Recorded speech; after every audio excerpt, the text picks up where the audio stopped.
FM. Magandang gabi sa inyong lahat, mga idol. Tawagin niyo ako sa pangalang Ian. Hindi ako tubong Maynila. Lumuwas lang ako rito galing Samar para maghanap ng trabaho para makatulong sa pamilya ko. Marami mang pagsubok, at least makakaya ko.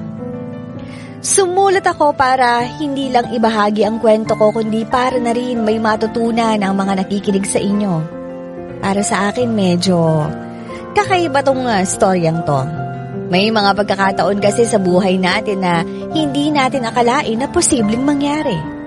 Na kapag kinuwento mo sa iba, parang mamamangha ka na lang din sa sarili mo. Masasabi mo na nalampasan mo yun.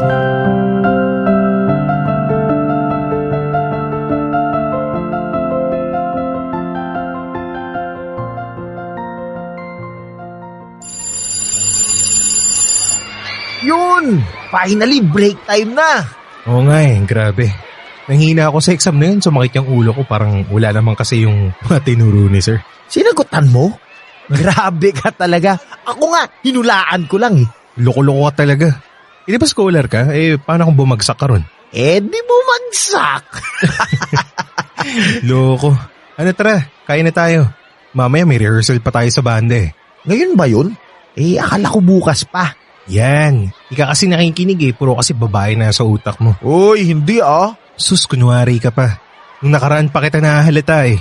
Alam mo, crush pa lang kasi yun. Crush? Sus, hindi ako naniniwala. Mukhang in love ka na nga eh. Ganun ba ako ka-obvious? Oo. Ano ka ba, kilala kita? Alam ko lahat ng kilos mo, no? Bakit ako lang ba in love rito? Ikaw din naman eh. Madalas ka nga nagpipipindot dyan sa cellphone mo. Tapos tignan mo yung buhok mo, nakataas. Diba, emo ka? Bakit naging manok ka na ngayon? Siyempre, para mapansin niya ako. So, meron nga. Secret. Parang ewan naman to. Bakit? Ikaw din naman Di ka nga nagsasabi sa akin eh. Siyempre, baka mamaya kasi kapag nalaman mo makudlot. Mamaya, hindi na rin magkagusto yun sa akin. Bakit? Ano nakakatawa? Hindi ko akalain na nagpapaniwala ka sa mga ganun. Uy, totoo kaya yun? Nangyari yun sa akin. Sinabi ko sa'yo kung sino yung nakakausap ko. Tapos kinabukasan, wala na. Hindi na ako nireplyan. Ginost na ako. Hindi yun dahil sa sinabi mo sa akin, sadyang ayaw niya lang talaga sa'yo. Wow! Napaka-solid naman nun. Sana yung babaeng nagugustuhan mo ngayon, di ka i-crush back. Para kang bata. Tara na, dami mong sinasabi. Tangik, seryoso ako. May power kaya itong sinasabi ko. Kahit kailan ka talaga to, pero alam mo, gutom lang yan. Liga na, kumain na tayo, marami pa tayong gagawin.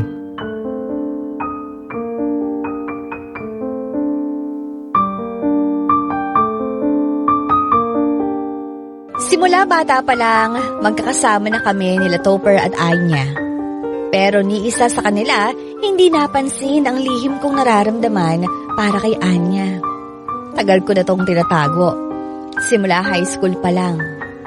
Hindi ko rin naman kayang aminin dahil natatakot ako masira ang kung ano ang meron kami. Para sa akin, sapat na sa akin na magkakasama kami na parang magkakapatid lang ang turingan. Pero kahit ano palang tago at pigil mo, no, hindi mo mapipigilan ang feelings mo sa isang tao. Minsan nga, tinatanong ko rin yung sarili ko bakit sa dinami-raming babae sa mundo, bakit kay Anya pa ako nagkagusto?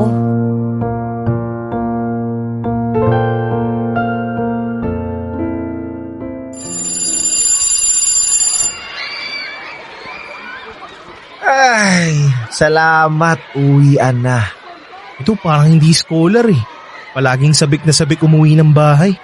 Nakaka-board naman kasi dito sa school Kapag ako lang mag-isa sa bahay at nagsa-self-study ako, mas marami pa akong natututuhan.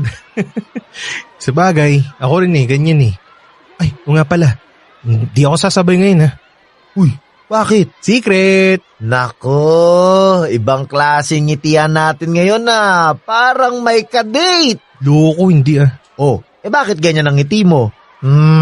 In denial ka pa. Kumaingay. Mas ka na nga, uwi ka na. Oo na. Sige na. Ayaw mo talaga makita ako yung babaeng bet na bet mo Huwag ka mag-alala. Hindi ko naman aagawin sa'yo yun. Loyal ako sa bebe ko. Bebe?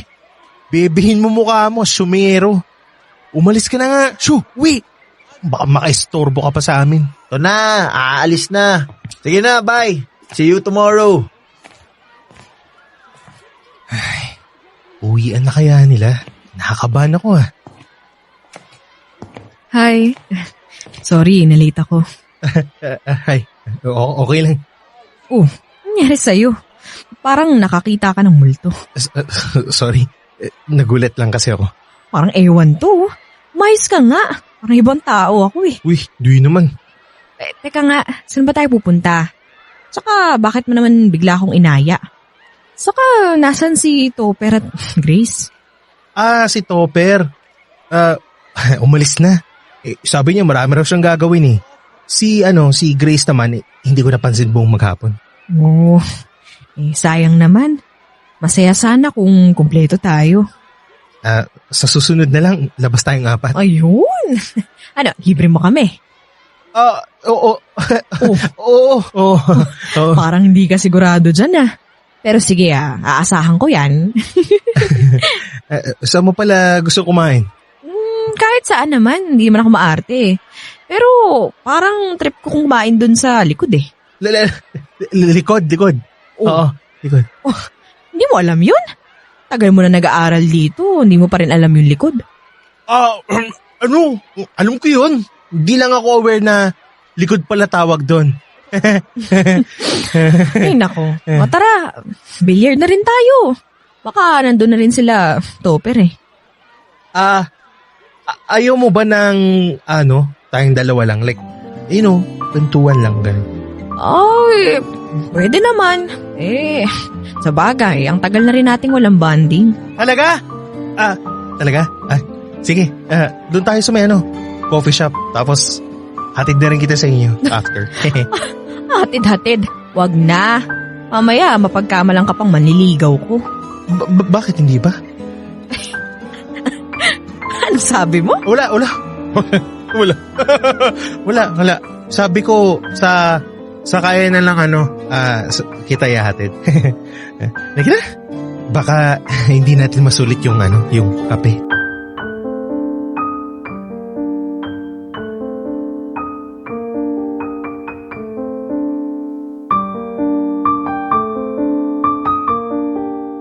Noong mga oras na kasama ko si Anya na kami lang dalawa, para akong nasa ulap. Ang saya-saya sa pakiramdam lalo na tuwing nakikita ko siyang nakangiti. Isang ngiti lang yata nito, kumpleto na ang araw ko. Pero alam niyo mga idol, minsan napapaisip ako Paano kung yung babaeng gusto namin ni Topper ay iisa lang? Ano kaya ang gagawin ko? Magagalit ba ako o hayaan ko na lang?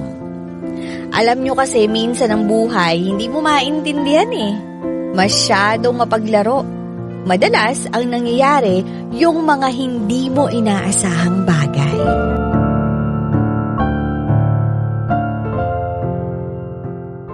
Napadang ka.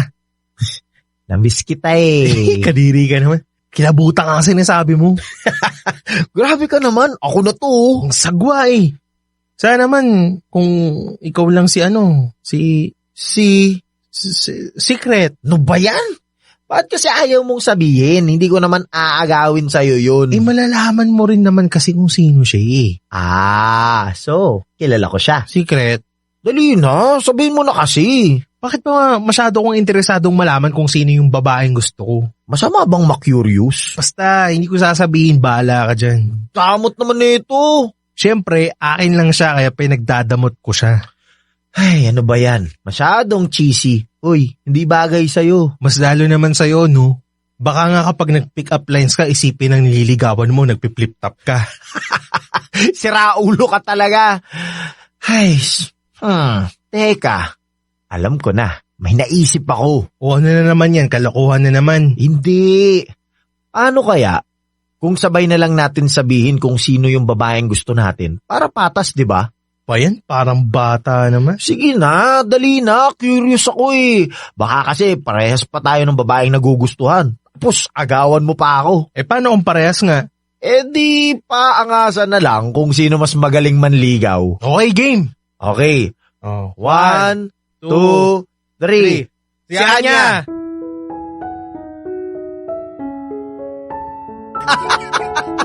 Anak ng toko ah. Parehas nga, gaya-gaya talaga eh, no? Uy, baka ikaw yun. Oy, for your information, grade school pa lang may gusto na ako kay Anya. Uy, FYI din. Kapapanganak pa lang niya, gusto ko na siya. Loko-loko ka talaga. So, paano ba yan? May the best man win na lang. Ay naku, kahit anong mangyari magkaibigan pa rin tayo. Oo naman no. Di ko sasayangin ang pagkakaibigan natin dahil sa iisang babae lang.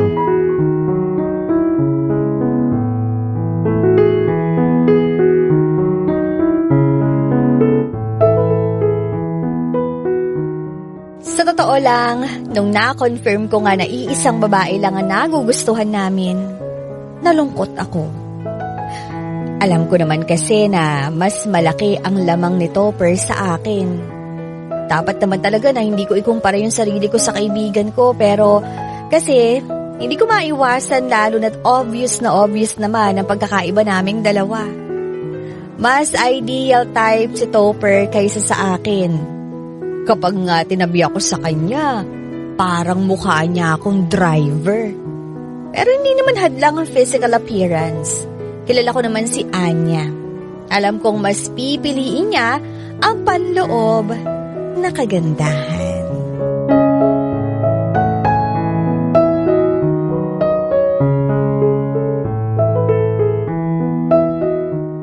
Dito kami nag-usap ni Topper sa mga posible naming gawin para ligawan si Anya. Sa totoo lang, ang weird sa pakiramdam. Lahat ng tao na pwede kong maging karibal, bakit ang best friend ko pa? Sabi pa naman ng mga tao, mahirap kalaban ang matalik mong kaibigan. Dahil lahat ng kilos o iniisip mo alam niya, kaya alam niya rin kung paano ka pababagsakin. Pero malaki naman ang tiwala ko kay Topper eh. Pinanghahawakan ko yung sinabi niya na hindi niya sisirain ang kung ano ang meron kami nang dahil lang sa babae. Good luck sa atin. Oh, kalma. Huwag ka namang kabahan. Ako lang to. Hindi ako kinakabahan, no? Alam ko naman na mas gusto kong kasama ni Anya kaysa sa iyo eh. Di ka sure. Boring ka kaya ang kasama. Eh ako, nakakatawa. Eh, funny nga, pero hindi ka naman romantic. Puro harot lang ang bag mo. At least, sa kanya lang ako maharot. Ewan ko sa'yo, puro kalokohan. Sus, wala ka lang kasi nung karisma na meron ako. Karisma? Saan? Grabe to, parang di ka kaibigan ah. Ito naman, biro lang eh. Uy, ayan na. Nandyan na siya, papalapit na. Saan? Teka, hindi pa ako ready. Oh, anong ginagawa niyo dito? Gusto sana kitang, hiyain kumain sa sa may likod. Ang chip mo naman, Ian. Shh, Anya, pwede ba kitang maayang kumain sa labas? Doon sa may ice cream house. Masyadong matamis yun. Baka magka-diabetes pa to eh. Alam niyo, ang weird niyong dalawa. Ano ba meron? Wala naman. Gusto ko lang namin na yayain kumain, mag-chill, ganun. Ang weird Hindi naman kayo ganyan eh. Pero, to be honest, parang gusto kong kumain ng street foods ngayon eh. Baka sumama ako kay Ian sa likod. Tara, sama ka? Sige, sama. Nako, wag na! May pupuntahan ka ngayon, di ba? Saka sabi mo kanina, busy ka. Oo nga pala. Sorry ha, marami nga pala akong gagawin. Anya, pasensya ka na. Kayo na lang muna ni Ian. Sure ka? Eh, sige. Kami na lang muna. Next time, sama ka na Yayayain na lang kita next time. Yung tayong dalawa lang. Sure, sige. Walang problema. Tara na, Anya. Kanina nakita ko marami pagkain eh. Baka kasi maubusan tayo ng isaw. Bye, Topper. Good luck, better luck next time.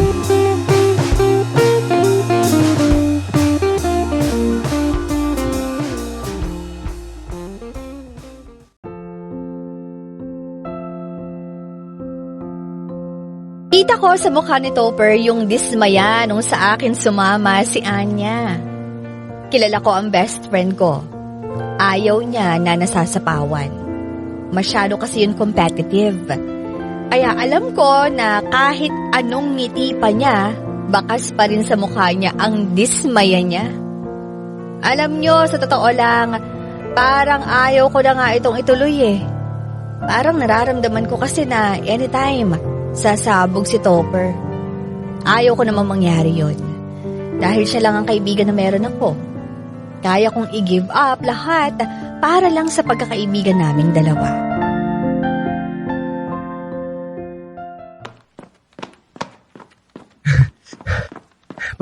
Pasensya na, Anya. Nalate ako. Sorry, na-late ako. Ano ba yung nangyari sa inyo? Kanina pa ako dito. Oh. Wait pasensya na talaga, Anya. Dami kasi inutos sa akin sa bahay bago ako umalis. Ako naman, hinatid ko pa yung kapatid ko sa school. Meron kasi silang practice. Sige na nga. Alam nyo, tara na. Magsimula na tayong mag-rehearse. Okay. Tara na, Anya. Pasok na tayo. Wow naman. Gentleman? Akala mo naman totoo. Ano naman problema mo? Wala naman. Nainis lang ako sa mga taong papansin. Ako? Papansin? Baka ikaw nagagalit ka ng walang dahilan. Uy, ano ba yan? Teka nga. Ano ba nangyayari sa inyong dalawa? Bumali ko. Bakit hindi mo tanungin dyan sa kaibigan mo? Nagmamaang-maangan ka pa dyan. Alam mo, yan ang problema kasi sa'yo, Topper eh. Ayaw mong nasasapawang ka. Akala ko ba friendly competition? Akala ko kahit anong mangyari walang iwanan. Bakit ganyan ka ngayon? Hindi ka kasi patas. Dinadaya mo ko eh. Paano mo nasabing dinadaya kita ha? Nikipaglaban ako ng patas sa'yo. Kasalanan ko ba kung gustong sumama ni Anya sa akin? Teka nga.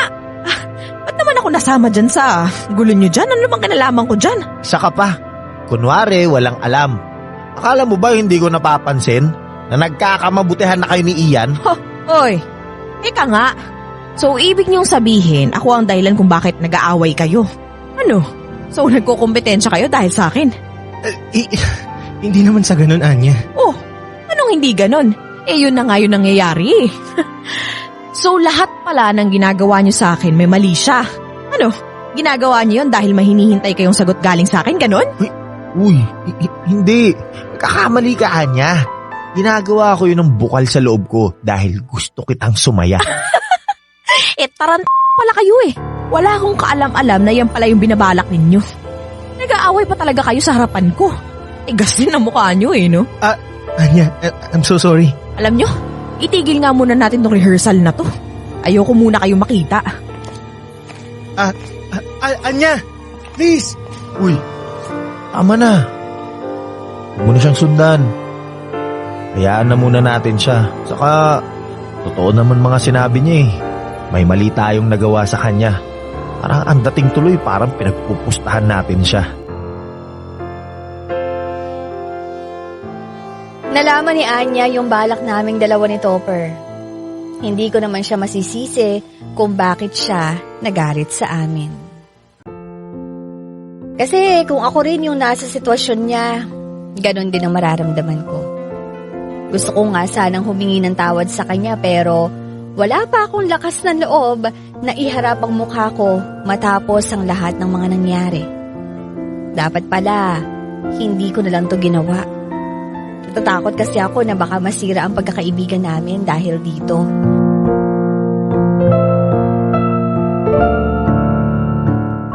Oh, anong ginagawa mo rito? Gusto ko lang sana humingi ng sorry. Yaman mo na yun. Tapos naman na yun eh. Saka gusto ko sanang kausapin natin si Anya para humingi ng paumanhin sa mga nagawa natin sa kanya. Naisip ko nga rin yun eh. Kasi alam ko for sure nawalan siya ng tiwala sa atin. Baka kasi iniisip niya tinitake advantage natin siya. Saka gusto ko ring bumawi sa pagkakamali ko. Hindi ko na ipipilit yung sarili ko sa kanya. Kung ikaw talaga ang gusto niya, willing naman ako magpalaya. Shh, wala namang ganun eh. Hindi ko rin naman iniisip na gusto niya ako. Basta ang gawin na lang natin, bumawi tayo sa kanya. Oh, bukas. Try natin siyang kausapin. Bakit hindi na lang natin siya puntahan ngayon sa bahay nila? Uy, pwede rin. Wala naman akong ginagawa ngayon eh. Kesa ipagpabukas pa natin, edi ngayon na natin gawin para wala na rin tayong iniisip. Yun, tumpak. Tama. Sige, tara na. Punta na natin siya. O tara, sugurin natin.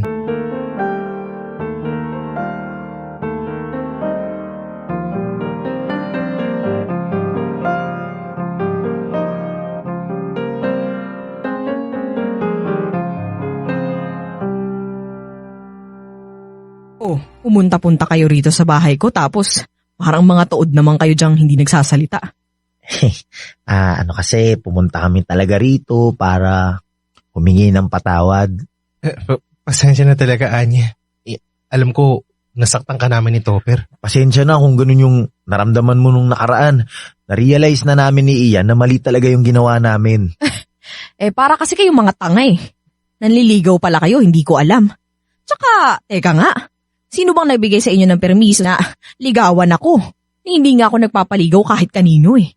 Yun nga mali namin eh. Nagdesisyon kami ni Topper sa sarili lang namin. Hindi ka namin tinanong kung pwedeng maligaw, ganun. Alam nyo, magpapakatotoo na ako No offense pero wala akong gusto sa inyong dalawa. Hindi ko kayo type. Ganun? So, may iba ka palang nagugustuhan? Oo. Malamang kilala nyo rin siya.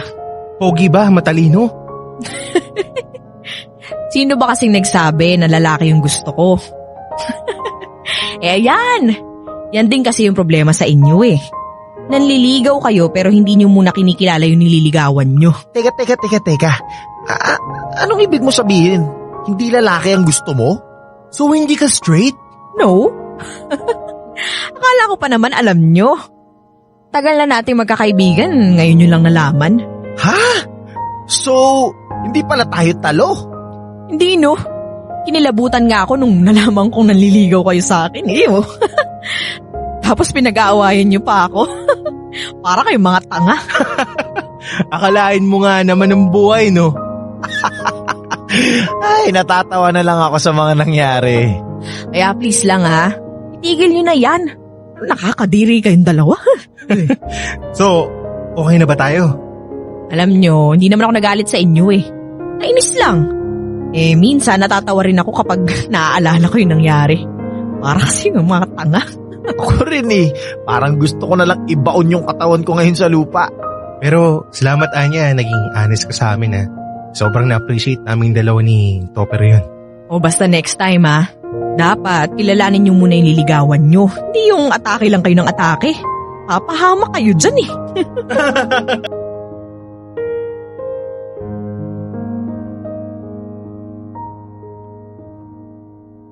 Akala ko, dito na magtatapos ang pagkakaibigan naming tatlo. Pero sa nalaman namin at sa nalaman namin kay Anya, parang mas naging open pa kami sa isa't isa. Ang sarap lang sa pakiramdam ng ganito. Yung ramdam mong iba na ang level ng friendship ninyo. Malalim na yung understandings. Yung kahit na merong di pagkakaintindihan, nagagawan agad ng paraan para masolusyonan. Dalawang naging aral sa kwento kong ito. Una, lagi mong piliin yung bagay na alam mo kung saan ka sasaya. Mag-fail ka man o hindi, at least nagawa mo, diba? Pangalawa, kahit anong mangyari, palagi dapat pinipili ang makakabuti para sa lahat. Kayo, ano ang natutunan nyo sa kwento kong ito? Salamat sa oras ninyo. Hanggang sa muli, lubos na gumagalang, Ian.